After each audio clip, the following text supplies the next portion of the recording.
আমরা আদালতে জবাব দিয়েছি ইমরানের সরকারের সম্পৃক্ততার ব্যাপারে।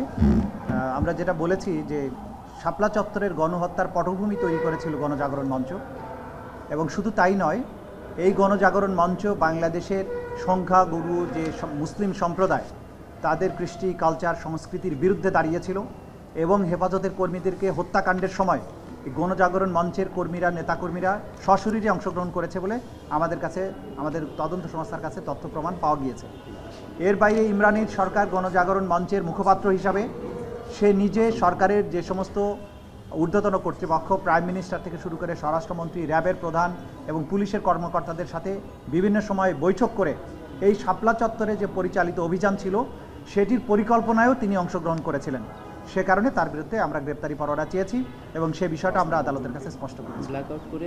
এবং আপনারা জানেন যে বাংলাদেশের ইতিহাসের বাক পরিবর্তনকারী একটা ঘটনা ছিল শাপলা চত্বরের গণহত্যা, এবং এই গণহত্যার মাধ্যমে বাংলাদেশের প্রতিবাদের যে সর্বশেষ একটা আশার প্রদীপ ছিল যে ধর্মীয় সংখ্যা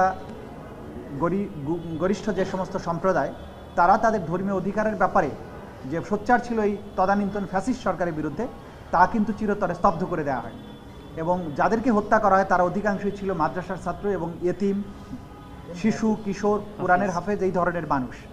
এবং পরবর্তীতে তাদের সংখ্যা নিরূপণের ব্যাপারেও কিন্তু তাদেরকে কবর দেওয়া হয়েছে অজ্ঞাতনামা কবরে, তাদের সংখ্যা নিরূপণ করতে দেওয়া হয় নাই। তাদের পরিবারবর্গের কাছে গিয়ে চাপ সৃষ্টি করা হয়েছে যাতে তারা প্রকাশ না করেন যে তাদের সন্তানেরা এখানে মারা গিয়েছেন কিনা।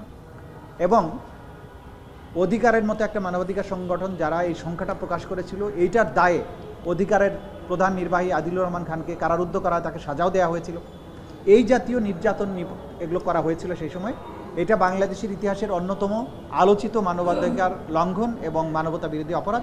সে কারণে ট্রাইব্যুনাল অনেক পর্যালোচনার পরে এটাকে মানবতা বিরোধী অপরাধ হিসেবে চিহ্নিত করে এটাকে তদন্তের অধীনে নিয়ে এসেছে এবং এটার বিচারের ব্যাপারে পদক্ষেপ গ্রহণ তারা করবে, এটা আমাদের পক্ষ থেকে সিদ্ধান্ত। আসলে নিহত হয়েছিলেন সেই বিষয়টা আমাদের তদন্ত সংস্থা বের করবেন, কারণ ইতিপূর্বে কারো পক্ষ থেকে সুনির্দিষ্ট সেইভাবে সংখ্যা আমাদের কাছে যা এসছে এগুলো তদন্ত সংস্থা যাচাই বাছাই করে দেখছে। সুতরাং আমরা আজকেই বলতে পারছি না টোটাল কত লোক সেদিন নিহত হয়েছিলেন। তদন্ত শেষে যখন রিপোর্ট আমরা দেব সেদিন আমরা বলে দেব আসলে কত লোক সেদিন নিহত হয়েছিলেন।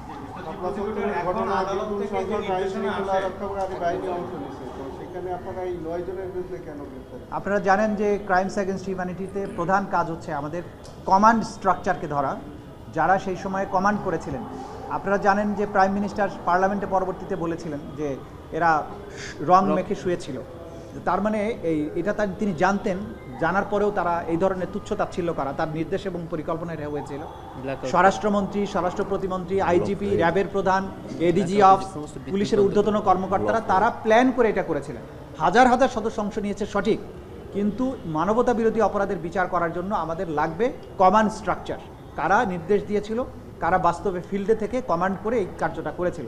সেই কারণে প্রথমে আমরা টপ কমান্ডারদেরকে বিচারের মুখোমুখি করতে চাই। সে কারণেই টপ কমান্ডারদের বিরুদ্ধেই আজকে গ্রেপ্তারি পরোয়ানা চাওয়া হয়েছে এবং সেটাই জারি হয়েছে আজকে। আপনারা এখন অনেক তথ্য ডিসক্লোজ করেন না যাতে করে যারা গ্রেপ্তারি পরোয়ানাভুক্ত আসামিরা গা ঢাকা না দিতে পারে, কিন্তু আমরা এরপরেও খবর পাচ্ছি অনেক অভিযোগ আসছে শহীদ পরিবারের দিক থেকে গ্রেপ্তারি পরোয়ানা হয়ে যাওয়ার পরের দিনই তারা স্টেশন থেকে সটকে পড়েন। এটা আসলে লিক হচ্ছে কোন পর্যায়ে থেকে, আপনাদের ধারণা কি? এটা আমাদের পক্ষে ধারণা করে কথা বলা উচিত হবে না। এটা কোনো না কোনো জায়গা থেকে, যখন এখান থেকে গ্রেপ্তারি পরোয়ানা তো অনেক জায়গা হয়ে জারির পর্যায় পর্যন্ত যেতে অনেকগুলো স্টেপ পার হতে হয়, কোনো একটা জায়গা থেকে নিশ্চয়ই হয়।